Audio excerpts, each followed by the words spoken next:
நவம்பருக்கு பிறகு தேர்தல்களுக்கு ஒரு 4-5 மாதங்களுக்கு முன்பு அது நடக்கும்னு நான் எதிர்பார்த்தேன். ஓராண்டுக்கு முன்னால் அது நடந்திருப்பது தான் சற்று ஆச்சரியமாக இருக்குது. இது மறுபடியும் சொல்கிறேன், என்னை பொறுத்தவரையில் எதிர்பார்க்கப்பட்ட ஒன்று. சட்டமன்ற தேர்தலில் பாஜக அதிமுகவை தனித்து போட்டியிட அனுமதிக்காது, எப்படியாவது தன்னுடைய வலைக்குள் இழுத்துவிடும் என்று தான் நான் கணித்திருந்தேன்.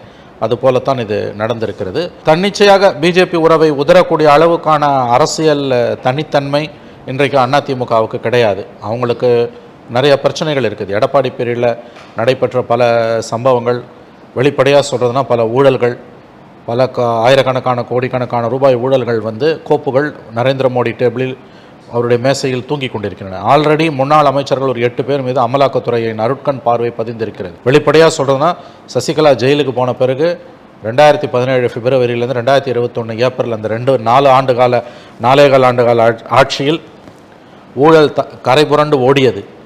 அதை பிஜேபி அனுமதித்தது. வெளிப்படையாக சொல்கிறதுனா ஒரு கிவன் அ சாய்ஸ் எடப்பாடி பழனிசாமியோ அதிமுகவோ பிஜேபியோடு போக மாட்டார்கள். அவங்களுக்கு அது நல்லா தெரியும் இது பிரச்சனை அப்படின்ட்டு. அது தேர்தல் நேரத்தில் வெற்றியும் கொடுக்கலாம், தோல்வியும் கொடுக்கலாம். பார்லிமெண்ட் அளவுக்கு அதில் தோல்வியை கொடுக்காது. ஓரளவு அசம்பிளியில் அவங்களுக்கு வெற்றி கிடைக்கும் கூட வாய்ப்பு இருக்குது. ஏன்னா 21 கிடச்சிது. பட் ஒரு சாய்ஸ் கொடுத்துருந்தாங்கன்னா அவங்க பிஜேபி கிட்ட போகாமல் விஜய் கிட்ட தான் போயிருந்திருப்பாங்க.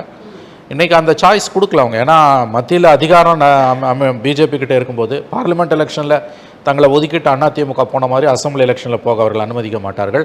அதிமுகவோட கூட்டணி இல்லைன்னா பிஜேபியால் இப்போ இருக்க 4 சீட்டு கூட ஜெயிக்க முடியாது.